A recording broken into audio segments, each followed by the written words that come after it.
Gold hub తాకట్టులో ఉన్న బంగారాన్ని విడిపించి కొనబడును. అదే రోజు ఆన్లైన్ ధరకు కొని డబ్బులు ఇవ్వబడును. బీఆర్ఎస్ ఎమ్మెల్సీ కవిత అరెస్ట్ అయ్యారు. ఈడీ విచారణ ఎదుర్కొంటున్నారు. ప్రస్తుతం ఢిల్లీలోని రౌజ్ అవెన్యూ కోర్టు 7 రోజుల పాటు కస్టడీకి ఇచ్చిన విషయం మనకు తెలిసిందే.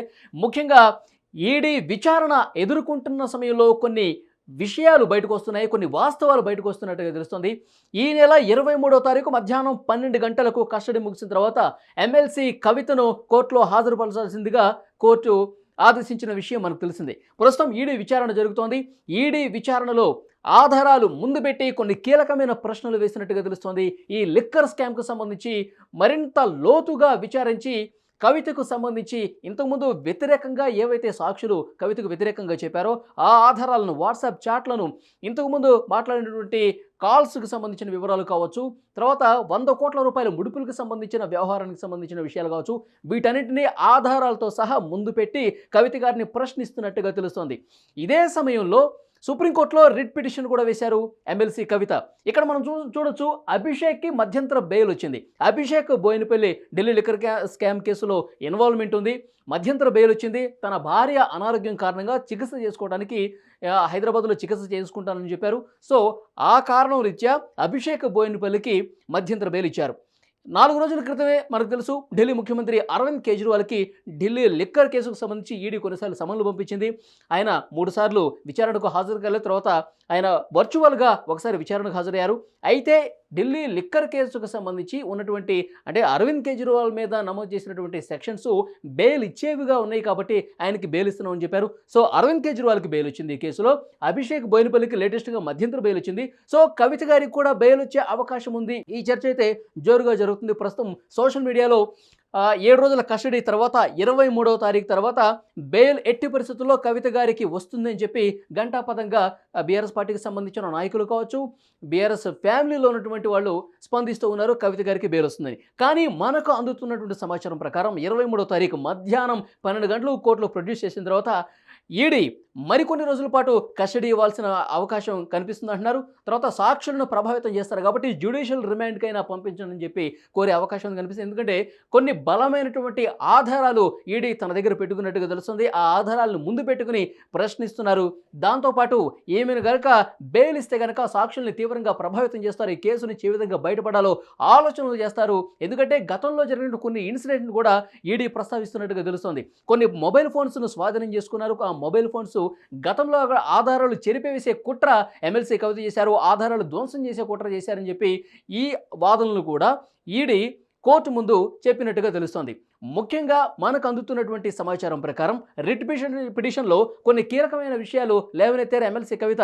ఎందుకంటే నాకు వ్యతిరేకంగా ఎలాంటి ఆధారాలు, బలమైన ఆధారాలు చూపించలేకపోయారు. గతంలో సిబిఐ 7 గంటల పాటు విచారించింది. తనకు సంబంధించినటువంటి ఆధారాలు చూపడంలో విఫలమైంది కాబట్టి నన్ను అరెస్ట్ చేయలేదు. ఇప్పుడు ఈడీ కూడా ఎవరో చెప్తే ఈ కేసులో ఇన్వాల్వ్మెంట్ అయిన ఉన్న వాళ్ళు ఎవరైతే ఉన్నారో, అరెస్ట్ అయిన వాళ్ళు ఎవరైతే ఉన్నారో వాళ్ళు చెప్పినటువంటి సాక్ష్యాల ఆధారంగా, వాళ్ళు చెప్పినటువంటి విషయాల ఆధారంగా నా మీద కేసు నమోదు చేశారు. ప్రస్తుతం విచారణ చేస్తున్నారు. వాటిని ఏ విధంగా పరిగణలోకి తీసుకుంటారు, ఇందులో నా ప్రమేయం ఉందని ఏ విధంగా చెప్తారంటూ సూటిగా ప్రశ్నిస్తున్నటువంటి పరిస్థితి కనిపిస్తోంది ఎమ్మెల్సీ కవిత. అయితే ఈడీ చెప్తున్నటువంటి వివరాల ప్రకారం గత కొన్ని రోజులుగా, అంటే 2 సంవత్సరాలకు పైగా మేము దర్యాప్తు చేస్తున్నాం. ఇందులో 13 మంది, ఈ కేసులో పాత్ర ఉన్నటువంటి 13 మందికి సంబంధించి అభిప్రాయాలు తీసుకున్నాము. కొంతమంది అప్రూవర్స్గా మారారు. అప్రూవర్గా మారి నిజాలు ఒప్పుకున్నారు. ఆ నిజాలలో ఎమ్మెల్సీ కవిత పాత్రకు సంబంధించి పూర్తి ఆధారాలు మా దగ్గర ఉన్నాయి. ముఖ్యంగా శరత్చంద్ర రెడ్డి కావచ్చు, విజయనగర్ కావచ్చు, తర్వాత ఢిల్లీ ఉప ముఖ్యమంత్రి మనీష్ సిసోడియా కావచ్చు, వీళ్ళందరినీ విచారించే క్రమంలో ముఖ్యంగా కవితకు సంబంధించిన సహాయకులు కావచ్చు, ఆడిటర్ బుచ్చిబాబు కావచ్చు, వీళ్ళందరికి సంబంధించినటువంటి సమాచారం సేకరించినప్పుడు కవితకు వ్యతిరేకంగా చాలా బలమైన సాక్ష్యాలు ఉన్నాయి. ఢిల్లీ లిక్కర్ స్కామ్కు సంబంధించి సౌత్ గ్రూపులో కింగ్ పిన్గా ఉన్నారు కవిత. సో ఆమె మొత్తం వ్యవహారాన్ని నడిపించారు. ఆమె బినామీగా కొంతమంది వ్యవహరించారు. ఈ 100 కోట్ల ముడుపులను ఎక్కడ చేరవేశారు, ఢిల్లీలో జరిగిన మీటింగ్కు సంబంధించిన కొన్ని ఆధారాలు సేకరించారు, హైదరాబాద్లో హోటల్స్లో జరిగిన మీటింగ్స్కి సంబంధించిన ఆధారాలు సేకరించారు. సో ఇవన్నీ చాలా క్లియర్ కట్గా ఆధారాలు ఉన్నాయి కాబట్టి ఇప్పుడు అరెస్టు చేయగలిగామని చెప్తున్నారు. అయితే రిట్ పిటిషన్లో సుప్రీంలో రిట్ పిటిషన్లో కూడా ఎమ్మెల్సీ కవిత మరొక విషయాన్ని ప్రస్తావించారు. అసలు ఎలాంటి ఆధారాలు చూపలేదు ఒకటి, తర్వాత ట్రాన్సిట్ వారెంట్ ఇవ్వకుండా ఏ విధంగా అరెస్ట్ చేస్తారని చెప్పి ఆ రోజు మాజీ మంత్రి కేటీఆర్ కూడా ఈడీ అధికారులతో వాగ్వాదానికి దిగిన పరిస్థితి మనం చూసాం. ట్రాన్సిట్ వారెంట్ లేదు, తర్వాత సాక్ష్యాలు ఏం చూపలేదు.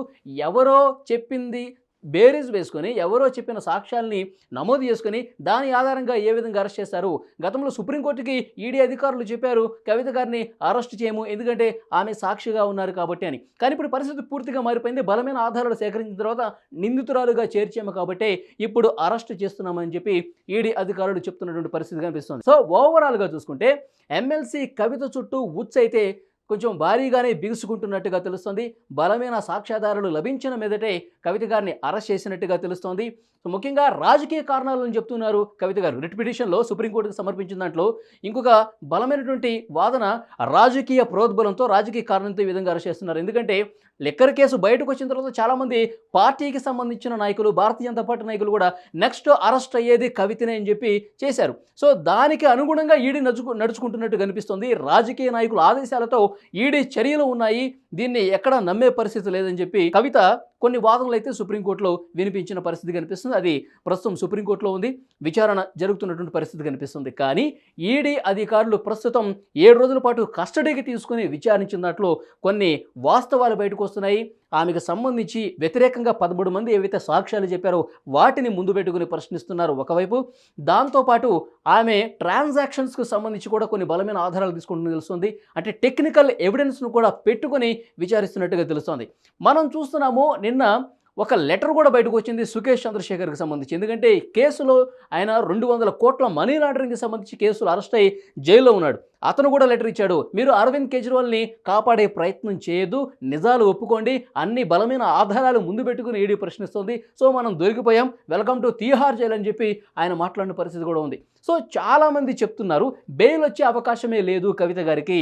ఇస్తే మరికొన్ని రోజుల పాటు కస్టడీకి ఇస్తారు, లేదంటే జ్యుడిషియల్ రిమాండ్కు పంపించే అవకాశమే ఎక్కువ. ఎందుకంటే ఈ కేసులో మనీష్ సిసోడియాకి సంవత్సరమైన బెయిల్ రాలేదు, చాలామంది ఇంకా అరెస్ట్ అయ్యి జైళ్లలోనే ఉన్నారు. సో సౌత్ గ్రూప్కి సంబంధించి కింగ్ పిన్గా ఉన్నారు, మొత్తం నడిపించింది కవిత గారే. ఢిల్లీ ఖజానాను నష్టపరిచి పూర్తిగా తమకు లబ్ధి చేకూర్చే విధంగా ఒక పాలసీని రూపొందించారు కాబట్టి డెఫినెట్గా అన్ని ఆధారాలు ఈడీ దగ్గర ఉన్నాయి కాబట్టి బెయిల్ వచ్చే అవకాశం ఇప్పట్లో లేదు. ఒకవేళ బెయిల్కి అప్లై చేసుకున్నా సరే దాన్ని తిరస్కరించే అవకాశం కనిపిస్తుంది. 23 తర్వాత తీహార్ జైలుకు వెళ్లే అవకాశమే కవిత గారు ఎక్కువగా ఉన్నట్టు ఒక సమాచారం వస్తుంది. చూద్దాం ఈ 7 రోజుల కస్టడీ తర్వాత 23 మధ్యాహ్నం 12 గంటలకు కోర్టులో ప్రొడ్యూస్ చేసిన తర్వాత ఎలాంటి పరిస్థితి ఉంటుంది, అప్పుడు కోర్టు ఏం చెప్తుందో కూడా అప్పుడు మళ్ళీ ఒకసారి మనం మాట్లాడుకుందాం. Thank you.